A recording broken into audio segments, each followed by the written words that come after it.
Hola, buenas noches a todos. Buenas noches, Armando. Mi nombre es Lea y soy de la Ciudad de México. Me gustaría contar un relato que hubo, bueno, varios relatos que hubo en un velorio de una señora que apreciábamos mucho, un grupo de amigas. Excelente, amiga. Estoy seguro que este de velorios nos va a encantar. Pues bienvenida, amiga. Repíteme tu nombre, por favor. Mi nombre es Lea. Soy de Ciudad de México. Lea, eres de la Ciudad de México. Pues un abrazo hasta allá, amiga. Lea, bienvenida. Y bueno, pues vamos a empezar con tu relato, amiga. No sin antes recordarles, amigos, por favor, suscríbanse. Me ayudaría mucho que se suscribieran, comentaran, den like y también se unieran a la comunidad de Facebook Obsesionado con el Terror Comunidad. No hay más que decir, pues vamos a iniciar con este relato que suena tan interesante, que suena que va a estar muy interesante de velorios. Amiga, ¿qué nos quieres contar? Bueno, yo nada más hacía un breviario rápido para que más o menos me entiendan cómo estuvo la cosa. En la tarde me llaman por teléfono y me dicen que Fausta, una señora que conozco de años, falleció. Entonces me dicen que sí puedo ir al velorio porque de preferencia de noche, porque como siempre toda la gente nada más va en el día o cuando sale de trabajar, y ya a partir de las 11, 12 de la noche pues todos ya se van a su casa. Yo le dije a su hija que sí, de hecho su hija fue la que me llamó y le dije sí, yo voy. Fausta era una señora que era muy caritativa con todos y pues hay un grupo de amigas que nos conocimos por ella y ese día nos quedamos de ir juntas todas y llegamos. Ella vive cerca de mi casa, caminando son como 10 minutos, 15 minutos, y eso fue en el 2022, recuerdo que fue un viernes 17. Entonces, ese día, todo comenzó cuando la hija de Fausta estaba llorando mucho y le preguntamos que por qué lloraba. O sea, la señora ya era grande y no estaba enferma, pero ella lloraba así como que había muerto de una forma muy trágica. Claro, ella murió entonces de edad, ¿verdad? Sí, de por su edad ella tenía 85, 87 años parece, okay. Más o menos esa edad de ella. Y nos comentaba que Fausta, cuando era joven, como toda la mayoría de las mamás, aprendió a inyectar porque tenía muchos niños. Y en esa época, cuando ella era joven, no había quien inyectara tan fácilmente, no había doctores como ahorita, que hay farmacias en todos lados. Vengo a inyectarme, no, o sea, ella y aprendió a inyectar por una vecina que era enfermera. Entonces nos cuenta que Fausta, su hija, nos cuenta que su mamá un día llegó un hombre en la noche y le dijo que si por favor podía ir a inyectar a su bebé, que era un bebé de meses, que porque si no se iba a morir, que tenía, en ese entonces daba mucho la pulmonía, que si podía irla a inyectar. Fausta fue, ellos vivían, bueno, esta colonia antes, donde vivía Fausta, eran sembradíos de maíz, de alfalfa, o sea, todo eso, y había caminos donde no había casas y ella tenía que caminar. El señor al principio se fue con ella y la llevó, inyectó al niño y salió, pero ya al ver al señor que era viudo y que tenía otros niños más chiquitos, que bueno, tenía el niño chiquito, otros niños, decidió decirle: Fausta, ¿sabe qué? Yo me voy sola, ya todo el mundo me conoce aquí, no creo que me pase nada. Iba pasando por un sembradío de alfalfa cuando de repente le sale un hombre. Ella dice que era un hombre muy elegante, muy, muy bien vestido, que no le dio así miedo como persona, pero su vibra que desprendía era muy pesada, era de miedo y no quería acercarse. Entonces le dijo: sí, dígame. Dice: oye, mujer, yo veo que tú eres muy buena, eres generosa, eres caritativa, y a mí me gustaría hacerte un regalo. Entonces en ese tiempo Fausta era pobre, no tenía dinero, no tenía nada, y de hecho su esposo se había ido con otra mujer en ese tiempo, y había días que comían y no comían, y Fausta le dijo: sin pensarlo. A mí me gustaría no ser rica, pero tener una casa para mis hijos, poder tener dinero para alimentar a mis hijos, poder ver que mis hijos se gradúen en la escuela, terminen una carrera y pues yo morir de vieja. Ajá. Y el hombre le dijo, bueno, yo te concedo todo eso y cuando tú lo cumplas, todo lo que tengas voy a venir por ti. Entonces Fausta dijo, ¿cómo que va a venir por mí? Si en primera es un hombre pues no muy joven, de hecho ella tenía 30 años y dice su hija que el hombre se veía como de 50. Sí. Dice, es más fácil que él fuera rápido que yo que estoy joven. Y dice, sí acepto.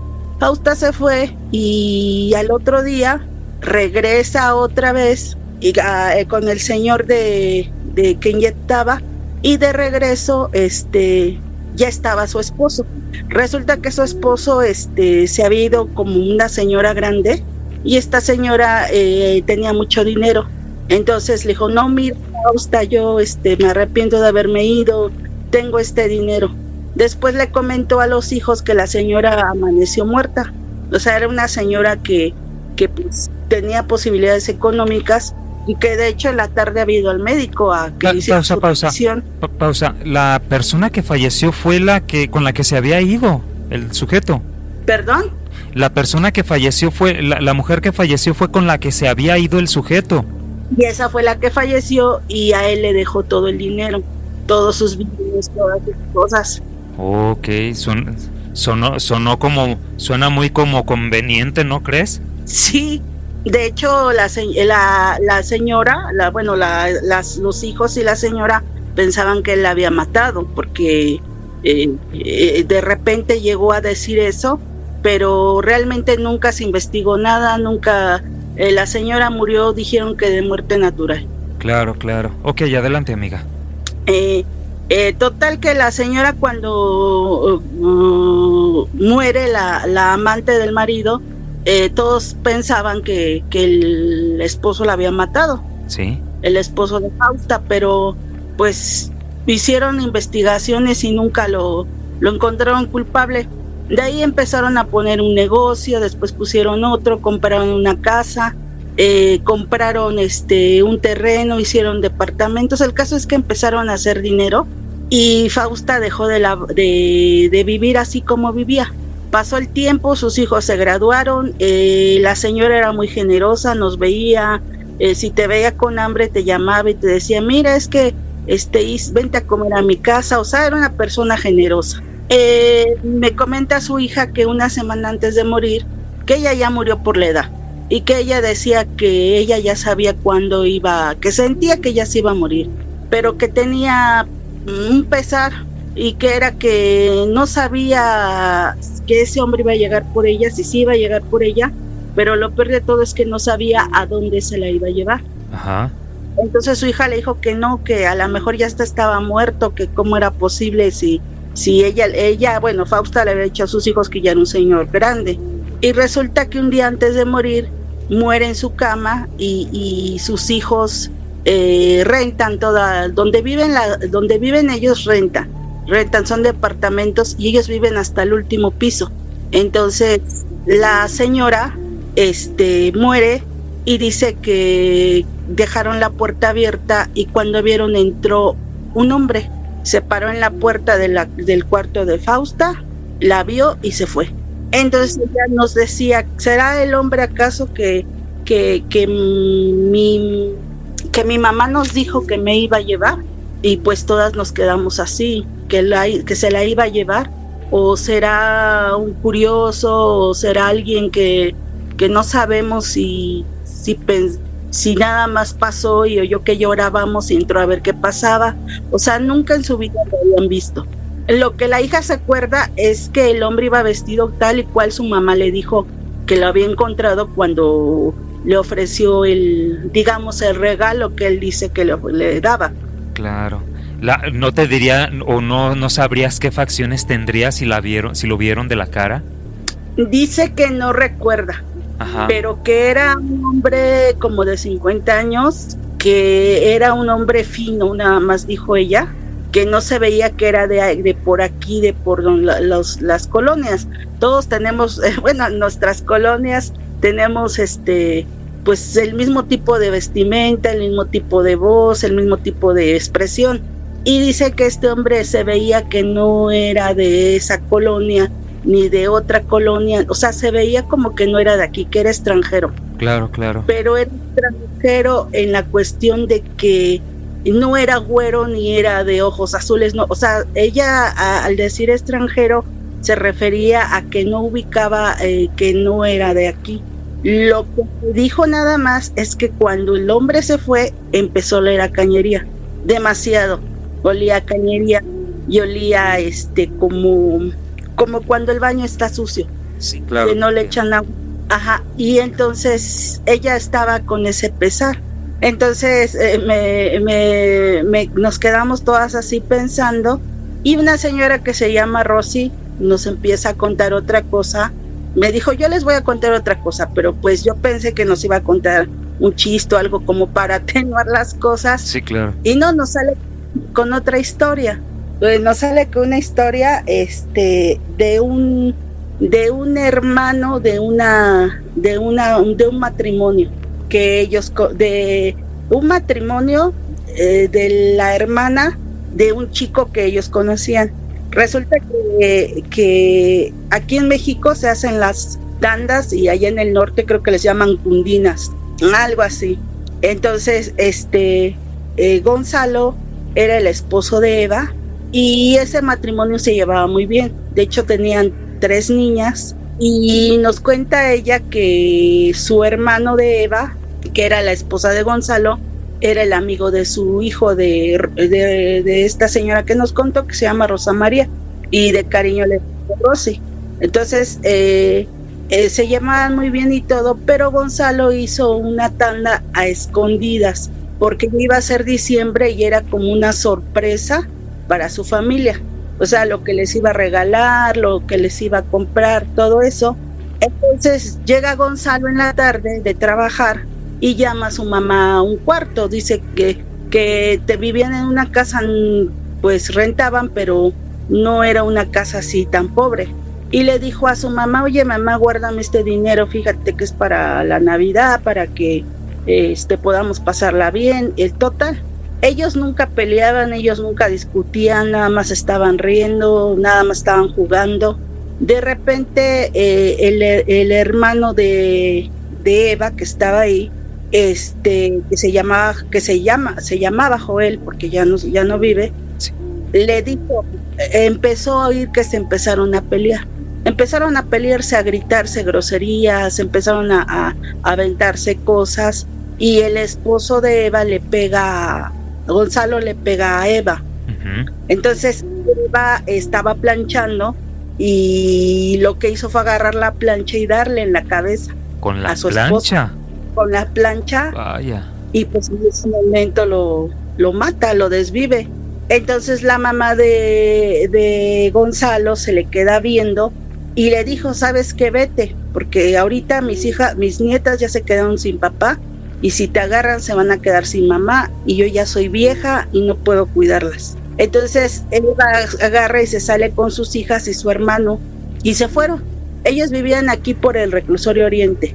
Ya ves que hay una parte que salta, o sea, subes un cerro, y ellos vivían allá. Entonces llegaron a la casa y le empezó a contar a la mamá lo que había pasado, y le dijo la mamá, oye, pero tú no te dejó nada, tu marido no te dio nada, porque la mamá era ambiciosa. Eva regresa otra vez y la señora pues estaba con el duelo de su hijo y todo, y le dijo, ¿sabes qué? Suegra, yo no tengo dinero, ¿qué voy a hacer? Porque regresó otra vez y le dijo, mira, toma este dinero que mi hijo me dio. Dice que era un fajo grande de billetes y vete, ya no vuelvo. Entonces Eva se fue y le enseña el fajo de billetes a la mamá. ¿Y qué vas a hacer? Le dijo el papá. Dice, no, dice, yo creo que nos vamos a ir de aquí y nos vamos a ir acá a Tulancingo con mi tía. Y le dijo la mamá, no seas tonta, aquí nadie te va a encontrar. Nadie sabe que tú vives aquí. En ese entonces no había la comunicación que hay ahorita, ¿no? Te estoy hablando, como en los años 80. ¿por qué no te quedas aquí, pones un negocito y con ese dinero fincamos aquí la casa y ponemos unos cuartos? Y bueno, el caso es que la mamá empezó a organizar todo de Eva. La señora era muy controladora y Eva pues ya dijo que sí. Todo ese tiempo estuvo llorando, pero a la semana se fue a buscar trabajo por ahí mismo. Entonces me cuenta este muchacho que ella había una carnicería y en ese entonces empezaban a hacer los pedidos de las personas por teléfono. Bueno, siempre han existido, ¿no? Pero ahorita más y más las personas grandes que vivían hasta arriba no querían bajar un poco más a la carnicería, y Eva se dedicaba a entregar la carne en las casas. Dice que a la semana de que murió su esposo, ¿no? A los 9 días de que murió el esposo, de hecho llegó el papá y la mamá, que fueron al novenario, que llaman el levantamiento de cruz. Eva se salió a trabajar y que subió, pero que había mucha gente. Estaban haciendo como una manifestación porque no había agua y empezaron a gritar. Entonces un señor dijo que iba a pasar una pipa de agua y que la saltaran, o sea, que le quitaban todo el agua. La gente estaba con cubetas, todos estaban ahí en el relajo, cuando de repente la pipa viene y como ya habían, ya seguido robaban el agua de las pipas, me dice Rosy que tal vez el de la pipa les echó la pipa encima, el carro, para que se espantaran y se quitaran, porque no los dejaban llegar a donde tenían que ir. Cuando pasó esto, Eva venía caminando y en eso la avientan al de la pipa, como venía rápido, una piedra. El señor se espanta y da un volantazo para donde venía Eva y la mata. Entonces ya de ahí agarra y se va, y el hermano de Eva y se va y matan a Eva, o sea, muere así.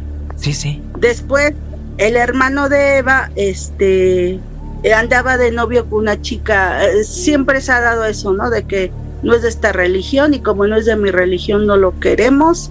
Los papás no querían al hermano de Eva. Tampoco era una persona conflictiva ni tomaba, por eso era amigo del hijo de Rosy, porque Edgar era muy tranquilo, se llamaba Edgar. Y ya en ese momento el muchacho se mete al cuarto de Eva a ver, pues a recoger lo que había dejado tirado y todo, y se encuentra con el dinero, con todas sus cosas de Eva, porque ya había fallecido. Y en lo que el hermano recogía, porque nadie quería recoger las cosas, encuentra el dinero en un bote, dice que lo encontró, y que se le vino a la mente: con este dinero me puedo ir con mi novia y empezar una vida, porque dice él que se querían mucho. La novia se llama Laura, ella sí sigue viva. Entonces Edgar agarra y se va y le dice a Joel, o sea, el hijo de Rosy, que si los recibe un tiempo en lo que se calman las cosas, que se va a robar a Laura. Y dice que sí, que está bien. Edgar escapa con Laura hacia acá donde vive Rosy, que es a 2 cuadros donde vive Fausta. A 2 cuadros donde vive Fausta. La del primer relato, pues. La del primer relato, porque son vecinas, y vive con él ahí. Ya que se van a vivir, curiosamente Edgar empieza a tomar. Aquí antes se hacían mucho las tardeadas, las tardeadas de sonidos y eso, y donde quiera había sonidos, donde quiera se escuchaban, y Edgar empieza a vivir así. Ellos eran cristianos, él era cristiano, de hecho ellos eran cristianos. Por eso dice Rosy que se les hacía raro que Edgar empezara a tomar, empezara a fumar y anduviera en las tardeadas. De hecho andaba bailando con todos, había dejado a la novia ahí abandonada, Laura, y se quedó así todo, cuando un día llegan en la madrugada y se oyeron balazos porque se pelearon en una tardeada. Eso era normal aquí, siempre se peleaban. Y le dijeron a Laura que lo habían matado, que una bala perdida le tocó a él. Como andaba en el baile. Entonces pues ya Laura se puso mal. Ella no sabía del dinero que que Edgar tenía, y se fue a su casa, se regresó con su familia. Rosy y la que le rentaba, le renta la vivienda a una familia que viene de un pueblo, y la señora tenía nada más un hijo, era el señor, la señora ya grandes, y su hijo, que también estaba estudiando ingeniería en el Politécnico y que ya iba a terminar. Y bueno, el hijo encuentra el dinero y empieza a drogarse, empieza a consumir drogas. Donde vive Rosy y donde vive Fausta está cerca de la avenida central, está como a una avenida, pero es una avenida como de 50 metros, 100 metros y llegas a la avenida central. Ok. Entonces, en ese entonces no había metro, no había nada más que puros carros, y como era vía rápida, pues todos iban bien rápido, no se paraban. El hijo de esta señora, nunca nos dijo el nombre, Rosy, se avienta a los carros y lo mata. Y se fueron las personas del pueblo, y Joel, el hijo de Rosy, le dijo: oye mamá, creo que estas personas trajeron chinches porque se está enchinchando la casa, el cuarto que les rentamos. Pues hay que tirar todo y algunas cosas venderlas al fierro viejo. Y el hijo de Rosy encuentra el dinero y le dice: mira mamá lo que encontré, fíjate que parece ser. Y le dijo Rosy: parece ser o es. Dice: bueno, es que Gonzalo me contó, y le contó toda la historia desde un principio. Entonces Rosy le dijo: sabes que ese dinero está maldito, ahora vamos a... Y entonces Rosy se sale y dice que se le hizo fácil tirarlo ahí donde está unas vías del tren, y dijo: aquí pasa mucha gente, alguien se lo va a llevar, o va a pasar el tren y lo va a destruir, no sé. Dice que cuando vio en la tarde, le llegó un señor y le dijo: señora, yo la vi en la tarde que se le cayó este montón, tenga. Ajá. Y entonces Rosy empezó a entrar como en pánico y le dijo: ¿y ahora qué vamos a hacer? No nos podemos deshacer del dinero. Dice que se fue al mercado, porque por ahí hay un mercado cerca, y lo dejó en un puesto como olvidado. Dice que se fue a la iglesia y lo echó de limosna. Dice que nunca se puede deshacer del dinero, siempre llegaba. Sí. Hasta que ese día agarró Rosy y dice que estaba lloviendo muy fuerte y se salió y lo echó en una coladera. Dice que vio cómo se fue en la coladera el dinero, cómo iba cayendo, y que le dijo a su hijo, a Joel: llévame con la mamá de Edgar porque quiero hablar. Entonces la mamá de Edgar, curiosamente estaba la mamá de Gonzalo ahí, porque iba a ver a las niñas, y pues la señora, pues como ya era grande y estaba sola, no tenía ahora sí que esa fuerza ya para pelear lo de su hijo. Y la señora le cuenta a la mamá de Gonzalo del primer matrimonio por el cual llegó el dinero, del que había hecho la tanda, que cuando él llegó a cobrar su tanda, la señora había muerto, y que dice que él no sabe si murió por morir así nada más, naturalmente, o porque la mataron, no sabe, pero dice que había mucha gente. La señora era prestamista y aparte hacía las tandas, de eso vivía. Entonces dice que cuando él entró había un cajón, y el cajón estaba abierto y ahí estaba todo el dinero de todos los números de toda la tanda que había hecho. Entonces a se le hizo fácil agarrarlo, llevárselo, y dice Rosy que ha de haber sido como una maldición de toda esa gente que pues había dado tanto dinero y tenían después supieron que una señora iba a operar a su hijo, otra iba a comprar unas cosas que necesitaba, o sea, ella cree que fue como una maldición de toda la gente. Ajá. Y al final de la historia nos dice Rosy: ¿quieren oír algo realmente macabro? Siempre que paso, ahora ya está el metro, ya pasas, te atraviesas y llegas al metro. Sí. Siempre que paso al metro a trabajar, alguien de la coladera me dice: señora, su dinero se le cayó. ¿Qué cosa me estás contando? Oye, te iba a preguntar, pues, ¿qué tanto dinero sería? Pero si dices que eran de varios vecinos, pues entonces sí era bastante. Y me dice ella que han de haber sido como unos 50 números, porque esta señora lo hacía a lo grande. Sí. Para el fin de año lo hacía a lo grande y dice que sí era bastante dinero. Entonces ella me dice, yo ya no paso por esa coladera, dice, porque siempre se oye que me dicen, señora, se le cayó su dinero, sáquelo. Ya después otra muchacha nos contaba que ella se llama Sara y no nos daba, al principio nos empezamos a reír porque ella llegó un momento en que encontró una como gema grandísima, era como un diamante grande y andaba vendiéndolo y resulta que era falso. Entonces Sara ese día me dice, lo andaba vendiendo, pero antes ya había pedido prestado, nos había invitado a comer y al final de cuentas ella no tenía ya para pagar porque el diamante era falso. Entonces me dice a mí, ¿te acuerdas que hubo un tiempo en que a mí me fue muy bien? Sara venía huyendo de Veracruz porque su esposo la maltrataba. Entonces antes se daba mucho de que el maltrato a la mujer siempre ha sido, ¿no? Y más en esa época pues era peor. Entonces ella escapó con sus hijos porque dice que su esposo la quería quemar con todos los niños con la casa y se vino, que creía que el marido creyó que sí los quemó y ya no la buscó. Ella vino a parar con su mamá y pues no sabe hacer nada Sara y se va a empezar a trabajar en los puestos allá en Tepito, en la Lagunilla. Empieza a trabajar, levanta puestos, ayuda a llevarlos a las bodegas, bueno, hace lo que puede. Y ella siempre hemos sido amigas, Sara y yo. Y esa vez Sara me dice, oye, siempre que la encontraba me decía, préstame, porque yo ya trabajaba en ese entonces, estoy hablando de los años 90. Sí. Y me decía, préstame. Y yo le decía, sí, Sara, ¿cuándo te pago? Ay, cuando puedas. Y un día, dice que ella estaba en su casa y que llevó a sus niños al kinder.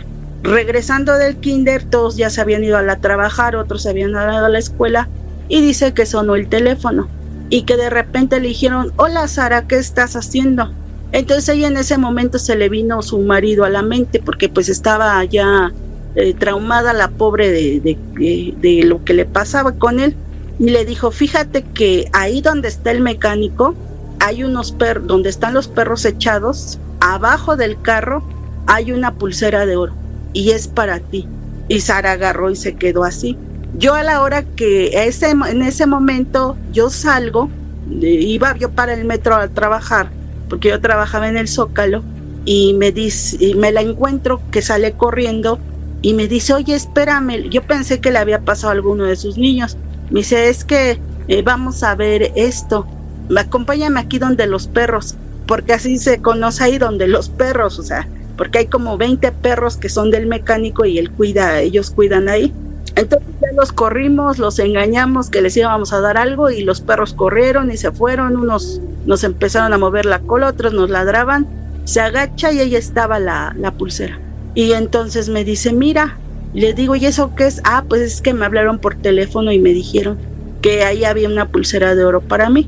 Y yo me quedé así como diciendo, esta está... Entonces ella empezó a tener dinero y siempre me decía, es que me llamaron. Ella me contaba porque casi somos de la misma edad. Ella me lleva nada más 2 años, pero somos de la misma edad casi. Y me decía, hoy me hablaron y me dijeron que había unos doblones de oro cerca de las vías del tren. Es que hoy me hablaron y me dijeron que caminara por la avenida central, rumbo hacia Plaza Aragón, y que ahí iba a encontrar una bolsa con mucho dinero. Y sí, así era. Entonces Sara ya empezó de hecho se salió de la casa de sus papás, rentó un departamento. En ese entonces no cualquier persona rentaba un departamento, y menos en el centro. Yo trabajaba en joyería, y en una joyería en ese entonces, y yo la llevaba con el dueño, pero yo veía algo muy curioso del dueño, que las cosas que le compraba a Sara las ponía aparte, no lo juntaba con todo. Y yo le decía, oiga, pero si es buen oro. Me decía, sí es buen oro, dice, es oro antiguo, pero lo malo va acá y lo bueno va allá. Yo no entendía por qué decía lo malo va acá y lo bueno va allá. Entonces un día fui a Sara a misa y Y empezó el padre que iban a hacer las fiestas de la iglesia, que no iba a haber castillo, que no iba a haber esto porque no había dinero. Y como Sara ya tenía dinero y se quería lucir ante todos la colonia, porque dice ella que sintió que todos la veían feo antes cuando no tenía, y ahora quería que todo el mundo se enterara que Sara tenía dinero. Y entonces dijo, ¿sabe qué, padre? Yo pongo la banda, yo pongo el castillo, yo pongo la comida, y todos se quedaron así. Entonces fue la fiesta, de hecho fuimos invitadas de honor todas, y andábamos ahí en la fiesta, y pasó el martes, otra vez como a las 7 de la mañana, 8, suena el teléfono, y le empiezan a decir groserías. No, bueno, no las digo porque no sé si se puede hacer groserías por aquí. Claro, no, gracias. Pero le empiezan a decir un montón de groserías. Dice, y nada más le dijo, lo que yo te estoy dando es para ti, no para la iglesia. Dice, pero aquí se acabó todo. Tú y yo ya no nos volvemos a ver. Y colgaron. Sara entonces empezó a perder todo lo que tenía, el dinero le robaban. De hecho secuestraron a uno de sus niños. Perdió muchas cosas que tenía de valor. Y ella me decía a mí un día, oye, que si voy con el Señor, ¿tú crees que me pueda evaluar este anillo que tengo de mi abuela que me dejó? Le digo, no sé, le digo, deja veo. Para ese entonces el señor donde yo trabajaba me dice, oye, ya no me traigas a tu amiga, ya no la quiero aquí. Yo dije, esta de andar robando. Entonces me vino a la mente, de andar robando y anda robando con otros, y lo que sacan se lo pagan en joyas y se las lleva O sea, yo pensé muchas cosas y le digo, ¿por qué? Él no me dijo nada, nada más agarró, se salió, las joyas que le daba a ella, le vendía a ella, se las llevó. Y me dice su hijo, ¿a poco no supiste? Le digo, no, pues yo qué voy a saber si es tu papá, ¿no? O sea, yo qué puedo saber. Dice, lo que pasa es que desde antier, o sea, desde el día que fue la fiesta de la iglesia, empezó la cañería y se oyen como rasguños en el lugar donde los guarda, pero por dentro, o sea, no era una caja fuerte, era como un mueble donde tenía todo guardado. Ajá. Y me salía, y se salió mi papá en la noche y dijo, hay que deshacernos de esto. Cuando él sale era para vender las joyas y regresa con el dinero. Y ya me dijo, ¿sabes qué? No me las traigas porque creo que son robadas. Él así me dijo. Uh-huh. Pero su hijo dijo, es que no son robadas, dice. ¿Qué ha estado haciendo? Y ya le comenté cómo habían estado las cosas. Dice, con razón esas joyas son muy viejas. Unas son desde 1600, 1800. Ellos son malvados, ellos saben. Y le digo, y me quedé así. Después un día Sara me dice, ¿qué crees? Dice, que me pasó. Ya después estaba como espantada y sentada una tarde en el metro, y me lo contó a mí, y me preguntaba a mí por qué ella no cree lo que pasó. O sea, me lo contaba a mí, pero se lo contaba a todas, pero como incrédula de lo que había pasado. Y me dice, ¿te acuerdas que te decía que recibía una llamada y que me decían dónde estaban las cosas? Le digo, sí. ¿Qué crees? Dice, que le dije a mi mamá, oye, el teléfono no ha sonado. Y me dijo mi mamá, y ni sonará, porque nosotros no pagamos teléfono. Ya tiene como medio año que no lo pagamos y no tenemos. ¡Qué sorpresa se llevó! Sí, y ahí te va otra. A ver, adelante. Le digo, mira, Sara, le digo, yo no quiero espantarte, ni quiero espantarlas, pero después de que a ti te llamaban, a mí me hablaron un día. A mí me llamaron un día que estaba en la mañana sola y me dicen, hola, ¿cómo estás, amiga? ¿Qué estás haciendo? En ese entonces se daban también las llamadas de extorsión. Sí, claro. Y yo, ajá, dime. Dice, nada más te llamo para decirte que en el parque donde vives, enfrente del parque donde vives, hay un collar de oro tirado y es para ti, te lo regalo. Ajá. Yo colgué y no supe porque nunca salí. Es más, ese día ni salí. Nada más agarré, colgué y hasta ahí quedó todo.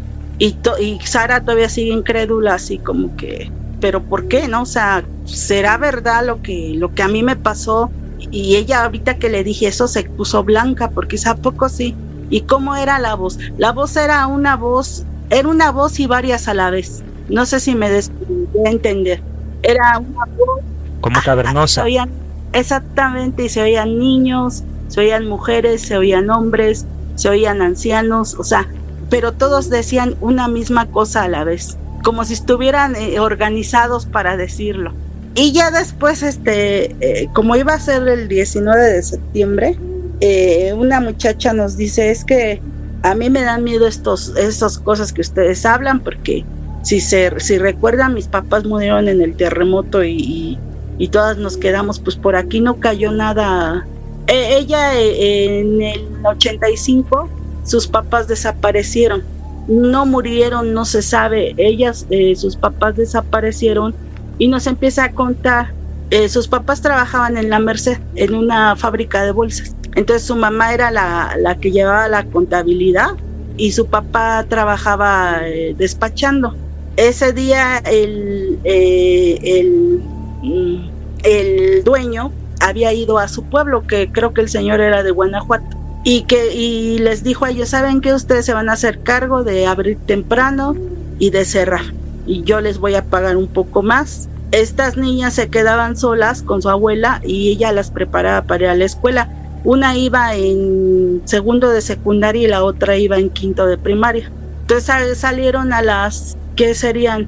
Como a las 5 de la mañana, porque tenían que limpiar antes de abrir, y se fueron. Aquí cerca, por donde ellas viven, había una base de ruta 100. Ajá. Que pasaba por la Merced y exactamente los dejaba a una cuadra y media de donde ellos trabajaban. Entonces a ellos les quedaba muy bien. Dice que entonces empezó el terremoto y que pasó todo, se espantaron ellas. Y le dijo la abuelita, ahorita que vengan tus papás, que nos cuenten, porque yo creo que ha de haber pasado algo grave. Dice que llegó la noche y sus papás nunca llegaron. Entonces pasó un vecino y le dijo, no sabe qué han de estar ayudando ahí, porque en la Merced se cayeron muchas vecindades y negocios y muchas casas, entonces yo creo que han de estar ayudando. Y ellas se quedaron así, pues sí. Esta muchacha me dice, se llama Úrsula ella, su hermana ya se casó, no vive aquí. De hecho ella no sé si viva en Querétaro o algo así, me contó. Ajá. Y me dice Úrsula que sus papás nunca llegaron. Entonces un día la abuelita se arma de valor y se va a donde trabajaban, pero ve el edificio de donde trabajaban intacto. O sea, no se cayó, no le pasó nada, estaba cerrado, pero no se cayó, no había nada. Y llega y estaba el dueño y le dijo, oye, yo soy la mamá de fulana de tal, también se llamaba Úrsula la señora. Sí. Y vengo porque no han llegado mi hija ni mi yerno, entonces sus hijas están preocupadas. Y sale uno de los trabajadores y le dice, no señora, aquí no llegaron nunca. Entonces la señora dice, ¿qué está pasando? ¿No? O sea, ¿por qué mi hija, cómo que no van a llegar nunca si salieron desde las 5 de la mañana de la casa y tomaron el camión y se fueron? Dice, no, aquí nunca llegaron.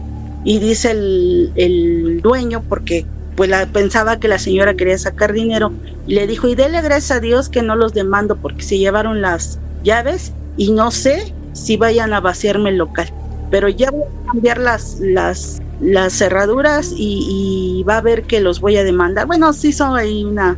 Entonces la señora, en ese entonces no se hacían los carteles que se hacen ahora cuando alguien se pierde, pero las niñas comentaron en la escuela y la maestra las ayudó a hacer un cartel así con su letra y su foto de sus papás, y lo anduvieron pegando en el centro. Dice ella que nunca supieron si sus papás se murieron, si sus papás se perdieron. De hecho fueron a la base de camiones y el señor que siempre salía a esa hora, que se llamaba Joaquín, porque ya era un señor grande, el señor Joaquín le dijo, sí los vi que subieron en el camión, la verdad nunca vi que bajaran, porque había mucha gente, era el primer camión y pues todos iban para allá. O sea, mucha gente iba a surtir sus cosas para vender, a trabajar.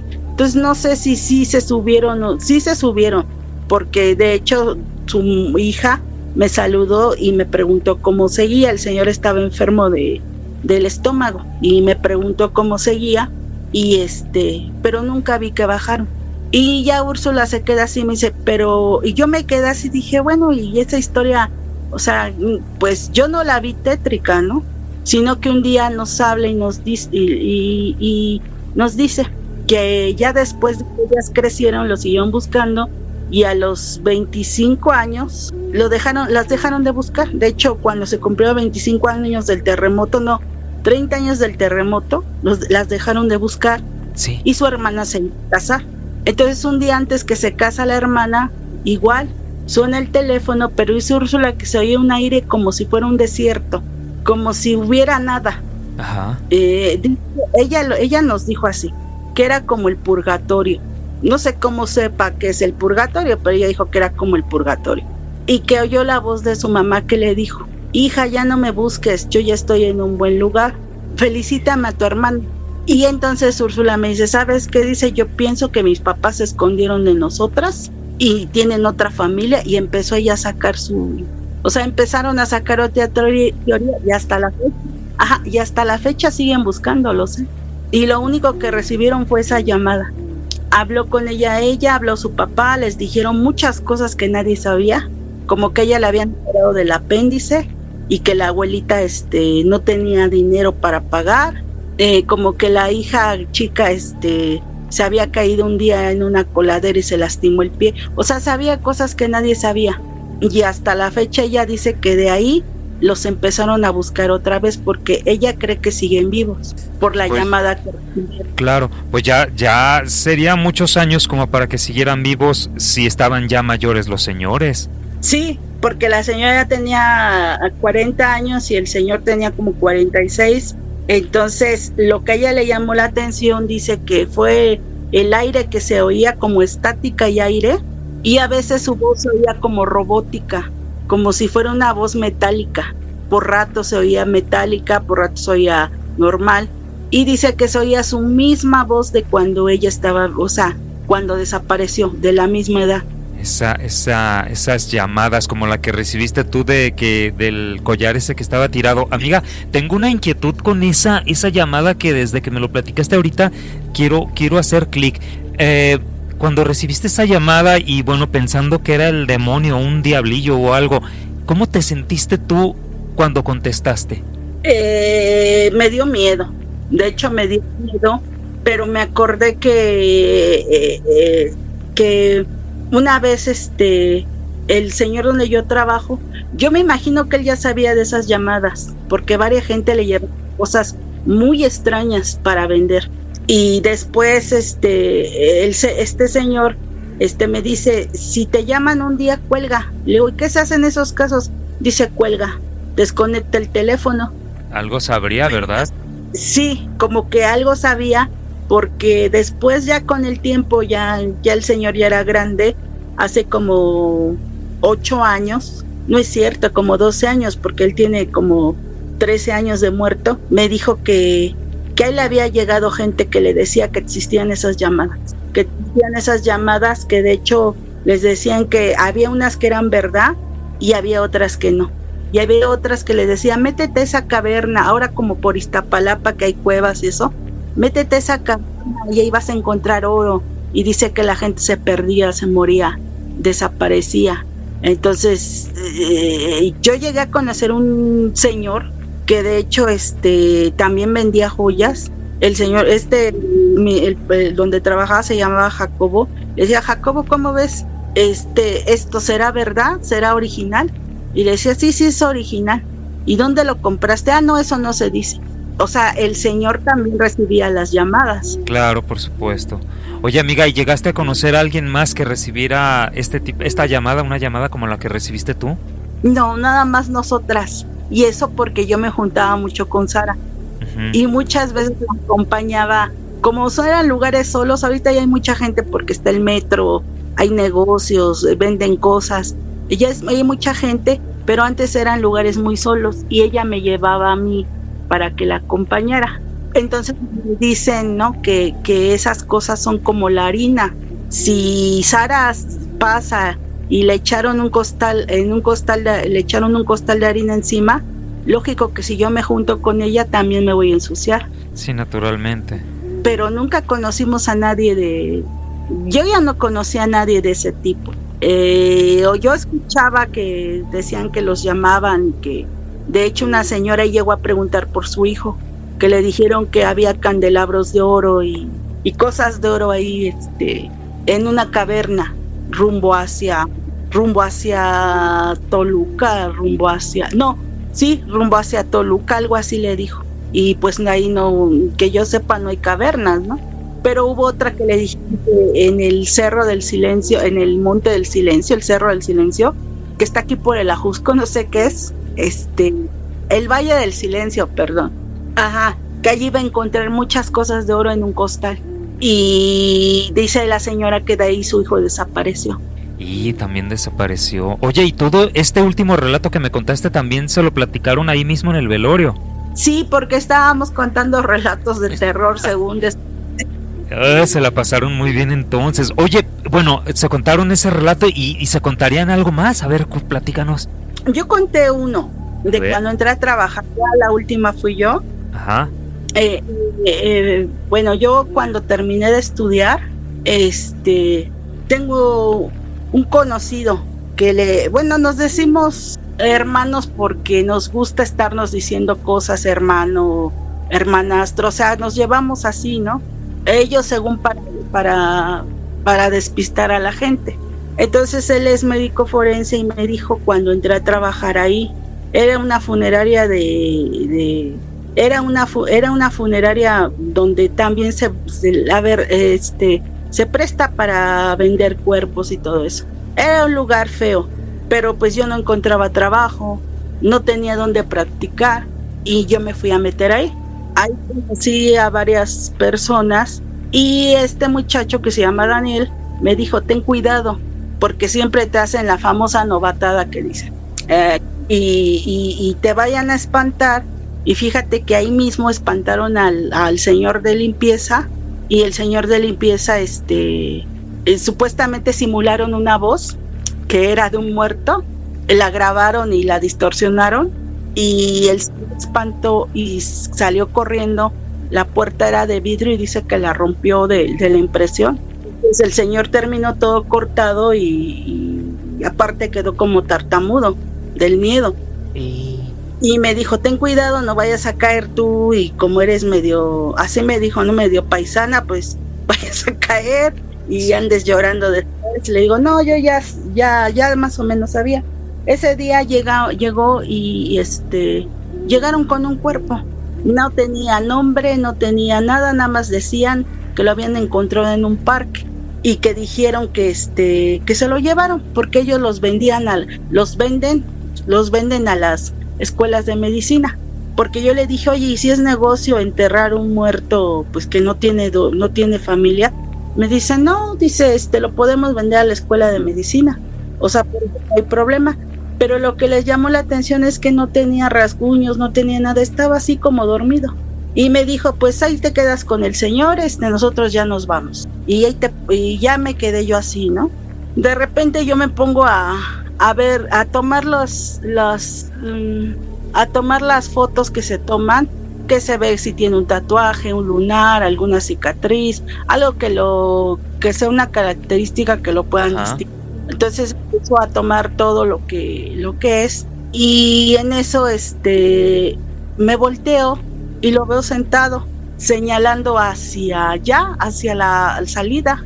Entonces dije, no, estos no así, dije, no, estos son sus payasadas que hacen de que me van a jugar una broma, pero ni crean que a mí me van a engañar. O sea, yo empecé a pensar ya con lo que ellos lo habían sentado.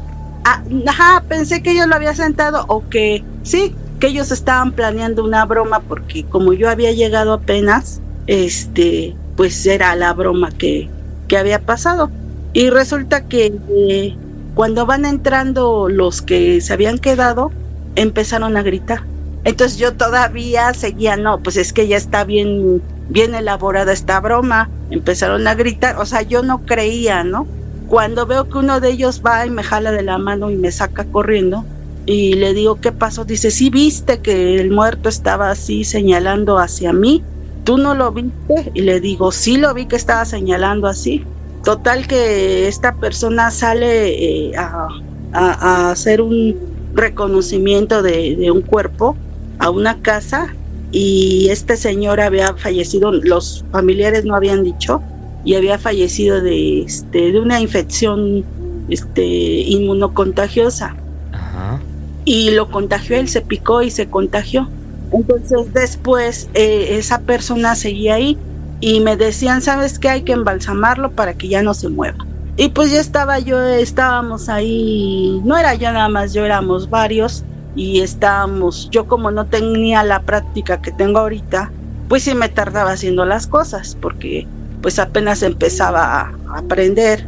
Era algo lenta para hacer las cosas. En ese momento, en la noche, cuando llegó, me regañan y me dice, te dije que lo embalsamas, le digo sí, y le mostré lo que le había puesto. Me dice, es que otra vez se paró a señalar, y ahora señaló hacia el dueño de la funeraria.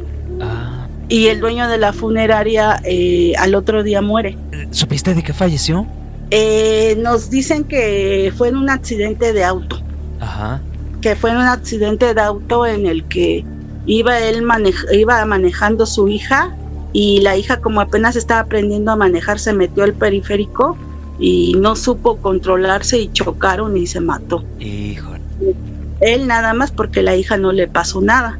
Después llega el hermano del dueño, y me dice, oye, dices, ¿cuál es el que se para y señala? Y ya le dijimos, ¿no? Porque se supone que lo iban a llevar a una escuela de medicina, pero como era una escuela de paga, ellos no preparan sus cuerpos. Nosotros tenemos que prepararlo. Entonces llama un cierto procedimiento. Es tardado el procedimiento, porque la solución se pone por gota, no se pone así directamente. Se hace una serie de cosas para el mantenimiento. Debe ser muy tardado, ¿verdad?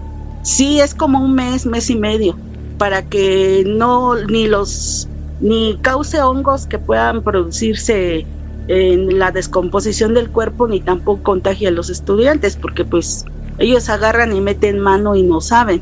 Entonces, durante un mes, y en ese mes se espera que llegue, ahora sí que llegue su familia o alguien. Nunca llegó nadie a reclamarlo. De hecho, un señor nos decía que él lo había visto que andaba caminando por la sala. El señor de limpieza que estaba en la noche, que de hecho se renunció, que lo veía caminando en la noche. Yo nunca lo vi que caminara, y nomás vi que se sentaba y señalaba, y yo le preguntaba a este muchacho, a Daniel, y me dice, es que son sus músculos, todavía tiene, su cerebro todavía da como cortes eléctricos, manda señales a mí, y todavía se mueve. O sea, él me trataba de calmar. Sí. Y me decía, es que tú estás ahí para trabajar, no para hacerte la detective paranormal, ¿no? Oye, amiga, antes de que continúes, me gustaría preguntarte algo. Digo, a lo mejor a alguien también le interesa saber. Dicen que los venden. ¿Puedes decirnos más o menos, o darnos una idea en cuánto se vende un cuerpo así, sin que nadie lo reclame? Yo cuando estaba, me decían los estudiantes, porque un día llegué y me metí, sé que les pedían 10,000 pesos de cuota. No, pero aparte, ese cuerpo lo ocupan muchos estudiantes, por decirlo, 4 grupos de, ¿qué te gustan? 40. 40 estudiantes. Sí. Más aparte, dice que por hacerles la autopsia a los que ya están para abogados, que supuestamente yo no sabía que tenían que hacer una autopsia, estar presentes en una autopsia, también les cobran 10,000. En ese, te estoy hablando de hace 15 años, ahorita de estar como en 20,000 pesos. No, pues ya, caro. Son muchos los que lo ocupan, o sea, no es uno solo. Y si quieres un cuerpo para ti, nada más que digamos, yo soy egoísta y no quiero que los demás vean lo que yo hago, o quiero aprender más, ya dicen que está en los 50, en los 60,000. Pero pues ya es un negocio, porque es un negocio para ellos, porque que te den 60,000 por nada. Sí, por supuesto, o sea, no que nadie reclamó. Sí, Otra pregunta antes de que continúes. ¿Nadie ha llegado que lo vendan y que al fin de cuentas pase el tiempo y llegue alguien que lo reclame? ¿Les ha pasado?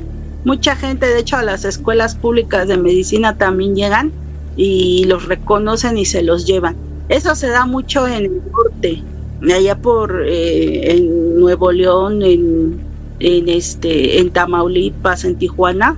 Se da mucho que llegan y los llegan a reclamar, pero pues ya a veces en un año en un año se terminan un cuerpo los estudiantes y nada más quedan puros. Entonces, de hecho tienen un lugar donde está el osamentario, un osamentario que es un salón lleno de huesos y también de ahí llegan a sacarlos porque los identifican. Los identifican. Oye, amiga, y cuando pasa que venden este cuerpo, digo, a fin de cuentas nadie lo reclamó, pero le dan una bendición, una unción, algo religioso para un buen descanso. Pues ha habido estudiantes que les mandan a hacer misas, otros que dicen, no, es que gracias a la señora fulana de tal aprendí y yo quiero llevarla a enterrar. Yo voy a pagar su entierro. Pero ya depende de cada quien. Nosotros, yo sí creo en algo, en un Dios, pero yo tengo que enfocarme mucho, en lo científico. Claro, por supuesto. Porque muchas veces no muchas veces, siempre va tu salud de por medio. Si te llegas a picar, por ejemplo, hubo un tiempo en que llegaban muchos enfermos de SIDA. Entonces me decía una persona una vez en una plática, es que no sabemos si el virus del SIDA recién muere el cuerpo, empieza a morir, o el virus sigue vivo, aunque esté muerto. Y pues en vez de, yo no voy a estar experimentando, ¿verdad? Entonces tengo que estar enfocada en lo que es. Pero hay gente que sí, de hecho hay bebés, a mí me tocó una vez, cambiando un poco de tema, que llegó un resguardo de un bebé que no lo quiso velar la mamá y lloró toda la noche. Y era el que lloraba y no nos dejaba dormir, y lloraba y no nos dejaba dormir, y todos con el miedo así, hasta que yo me paré y lo arrullé. Y le dije, ya niño, duérmete porque ya es tarde y mañana te tienes que ir. Y dejó de llorar. Vaya. Era un llanto como cuando los bebés, como si estuviera vivo, cuando los bebés lloran, que se sienten solos, y dejó de llorar. O sea, hay cosas que yo he hecho que nunca me imaginé que pudieran existir. Pues ya empezaron a surgir cosas, hasta que un día estaba yo sola y se sentó otra vez y me señaló a mí y empezó como a balbucear. No hablaba, pero sí movía la boca. Y le dije, no, a mí no me estés señalando, a mí no me estés faltando el respeto, yo no te conozco, no sé quién eres, aquí te trajeron, así que déjame en paz. O sea, en ese momento agarró y se acostó, se tiró porque no se acostaba, como que era un títere. Lo agarras una marioneta, agarras los hilos, lo mueves y lo sueltas. En ese momento le habla a mi hermano, al muchacho y le digo, oye, fíjate que pasó esto. Entonces ya dentro de nuestra religión que tenemos nosotros, fuimos a hablar con él, con la persona que es, y ella me dice, no, tú encomiéndate a Dios, y ya me rezó unas cosas y ya. Todos se quejaban de ese cadáver, todos se quejaban hasta que terminaron cremándolo. Un día se hizo una junta y dice, ¿qué piensan hacer con esto? Porque ya se lo habían llevado a la escuela y lo regresaron, no lo quisieron. No sé qué vieron, no sé qué oyeron, pero no lo quisieron, lo regresaron. Entonces me dice, ¿ustedes qué harían con él? Y muchos, no, pues hay que venderlo ahora a esta escuela como es pública. Ahí son muchos y se confunde, o sea. Entonces todos comentaban qué se iba a hacer con ese cuerpo, hasta que un señor dijo que tenía años trabajando ahí. Ajá. Dice, yo creo que ha de estar endemoniado. Dice, hay que cremarlo. Vamos a ir al crematorio y lo vamos a meter y lo vamos a cremar. Y pues todos se quedaron así, dijeron, bueno, sí, hay que cremarlo. Y se cremó. De ahí dejaron de haber cosas raras, dejaron de haber cosas. yo después de ahí ya me salí porque me fui a otro lugar más hacia el norte. Bueno, ya me fui para el norte a trabajar y de esto mismo. Pero sí, de eso mismo. Okay. De hecho, estuve trabajando mucho tiempo ahí en un pueblo donde todas las mujeres que tienen funeraria, los maridos terminan viudas y ellas se hacen cargo de las funerarias. Órale. Pero ya pues a mí fue lo que me pasó en esa hora de relatos, en ese tiempo de relatos. Específicamente en ese velorio. En ese velorio. Oye, amiga, bueno, dos cosas. La primera, me encantaría que hubiera una siguiente plática, una siguiente entrevista contigo, en donde nos pudieras platicar algún caso o más casos de estos paranormales y si hubo alguno de necro. Sí, de hecho, bueno, había una de un señor que ya murió que estaba mal de la pierna. Ajá, pero no me lo vayas a contar para que nuestros amigos de la comunidad se pongan atentos y se pongan las pilas y no se pierdan los relatos. Pero sí hay relatos de esos, ¿verdad? Sí tienen situaciones ahí. Sí hay uno. Ay, me encantaría agendar de nuevo contigo. Sí, claro que sí. Perfecto. Oye, y me gustaría la segunda saber, después de que se contaron estos relatos de terror ahí en el velorio, amiga, ¿qué pasó? ¿Pudiste dormir? ¿Pasó algo extraño o qué? Nada más porque estábamos platicando los relatos, pero había una planta de ornamento en la entrada. Ajá. Que de hecho es una gallina como de Talavera, grande, es muy grande la gallina, tiene una planta de ornamento. La gallina se empezó a moverse muy rápidamente y pues ya nos callamos, o sea, ya no seguimos hablando. Porque alguien dijo, es que Faustita ya se enojó de que estemos hablando de esas cosas. Cosas de terror. ¿Y cuando llegaste a tu casa pudiste dormir? Sí, porque como ya había pasado. Ajá. No, y estás acostumbrada, por lo que te dedicas, pues estás acostumbrada más que nada, ¿verdad? Sí, es como que se acostumbra uno a ver esas cosas así. Decía mi esposo, a ti no te sorprende nada. Le digo, no, pues la verdad es que ya no. Con todo lo que ve uno, ya la verdad ya no. Excelente.